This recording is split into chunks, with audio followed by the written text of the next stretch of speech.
Bienvenidos a El Intercambio.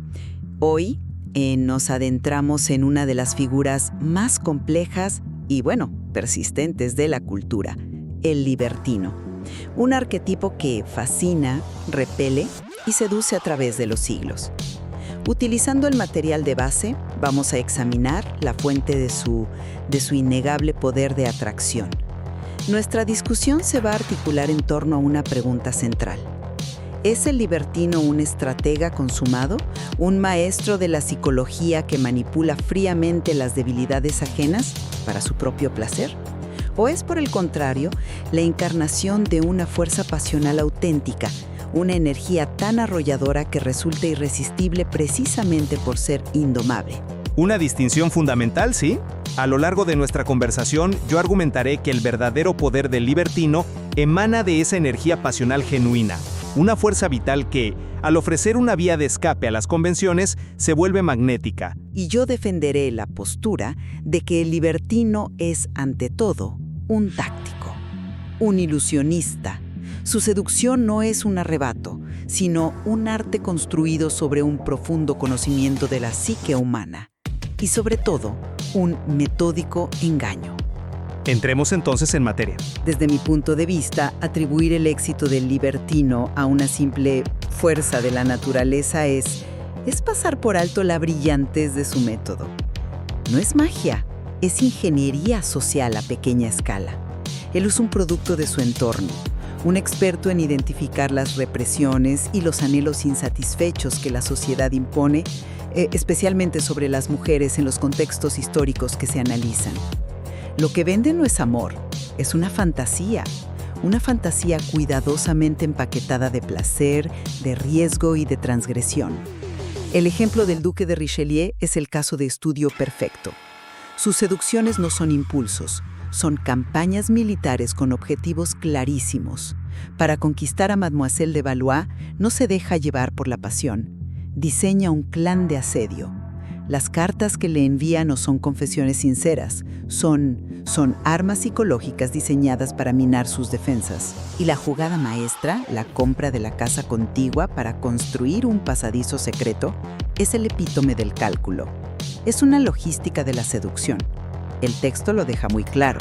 Su principal herramienta es el lenguaje, pero un lenguaje vaciado de verdad, usado para persuadir, halagar y causar confusión emocional. Como la serpiente del Edén, lo que importa es la forma, no el contenido.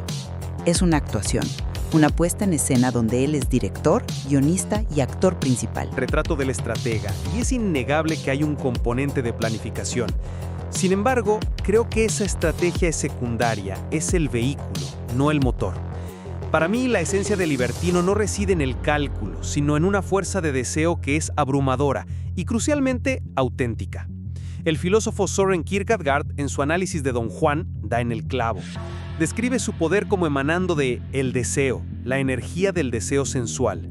No es un plan, es un fuego, una fuerza casi elemental que ilumina y transfigura todo lo que toca. Desde esta óptica, las mujeres no son meras víctimas pasivas de un engaño. Se sienten atraídas por esta energía vital, porque promete una liberación de la monotonía, de la vida predecible y de esas jaulas doradas de la virtud. El libertino, según el texto, encarna la fantasía femenina de un hombre capaz de entregarse por entero, aunque sea por un único y fugaz instante. Y este punto es vital. El propio libertino es a menudo prisionero de su naturaleza. Se le describe como esclavo de su amor por las mujeres. No es una elección estratégica fría, es una condición existencial, una compulsión. Figuras como Lord Byron no estaban interpretando un papel. Su personalidad genuinamente aborrecía todas las convenciones. El peligro y el tabú que lo rodean no son accesorios fabricados para aumentar su atractivo, son la manifestación externa e inevitable de esa fuerza interna. Me interesa eso que mencionas de la aversión a las convenciones y la necesidad de tabú, porque creo que, lejos de probar la autenticidad de su pasión, demuestra precisamente lo contrario, su dependencia del artificio. El libertino no solo aprovecha la resistencia, la necesita para operar. Si no existe, la inventa.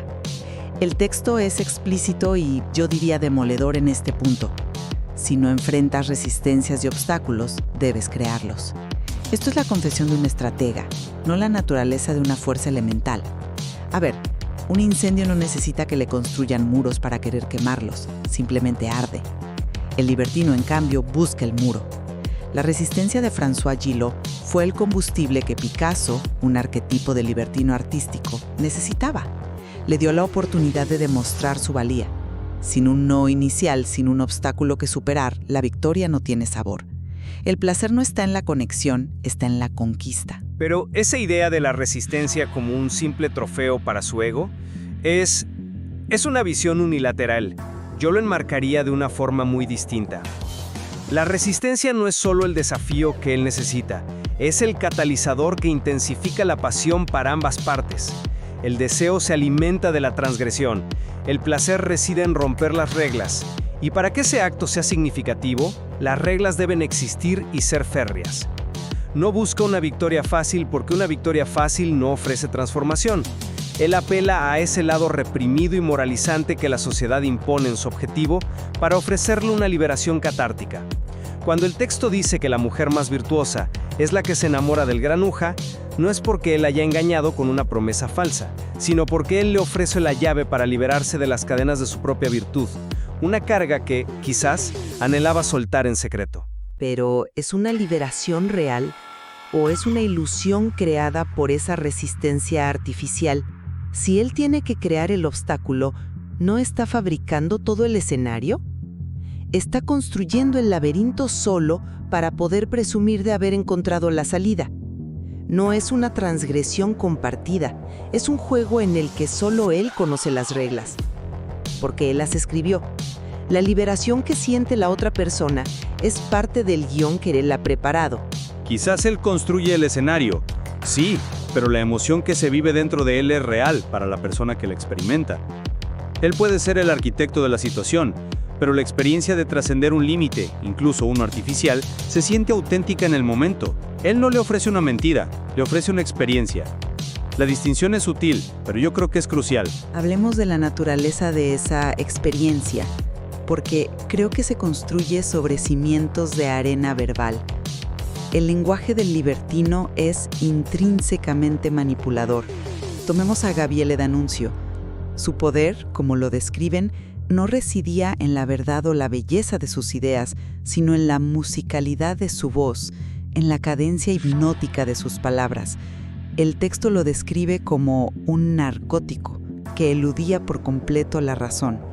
Su objetivo no era un encuentro de almas, era el dominio a través de la seducción verbal. Y era tan efectivo que la misma técnica que usaba para seducir mujeres la usó para hipnotizar a las masas en Fiume y liderar una empresa política. Usaba las palabras para derretir el corazón de una mujer, pero era una fórmula que adaptaba. No era su pasión la que hablaba, era su técnica. Era el frío cálculo de un orador que sabe exactamente qué botones emocionales presionar. Es un argumento poderoso, esa imagen del encantador de serpientes verbal. Pero me pregunto si ese engaño no puede ser, paradójicamente, una forma de acceder a una verdad más profunda.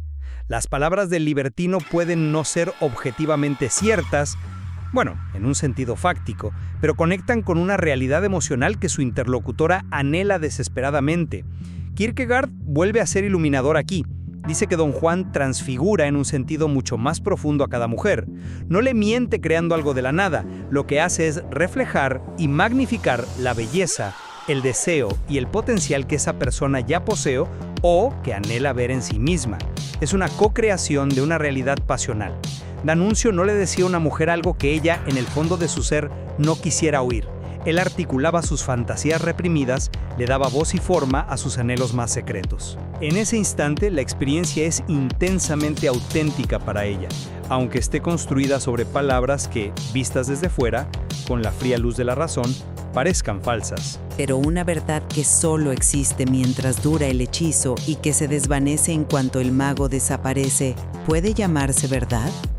El resultado final desmiente esa idea de una experiencia auténtica compartida. El fin último del libertino es la conquista y el placer egoísta. Su patrón es inequívoco y los textos lo confirman una y otra vez. Concedía un momento inolvidable y desaparecía.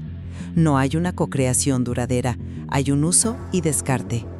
La fama que se menciona en los casos de Lord Byron o incluso Bill Clinton no es un subproducto de su carisma, se convierte en otra herramienta táctica.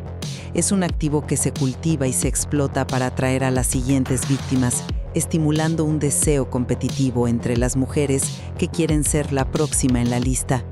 Es una acumulación de trofeos para reafirmar su poder. Esa transfiguración de la que hablas es el efecto de un ilusionista. Y cuando el truco termina, él se ha ido con los aplausos y la realidad se impone, a menudo de forma brutal. No estoy convencido de que su único fin sea la acumulación de trofeos. Me parece una lectura demasiado cínica, que ignora la propia tragedia del libertino. El texto lo describe también como esclavo de una libido incontrolable.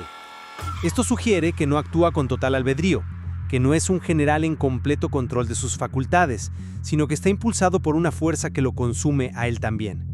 Su búsqueda de un placer absoluto puede interpretarse no como una simple suma de conquistas, sino como una búsqueda casi espiritual, aunque desesperada, de la experiencia sublime. Una búsqueda condenada al fracaso, por cierto. El símbolo que se le asigna es el fuego.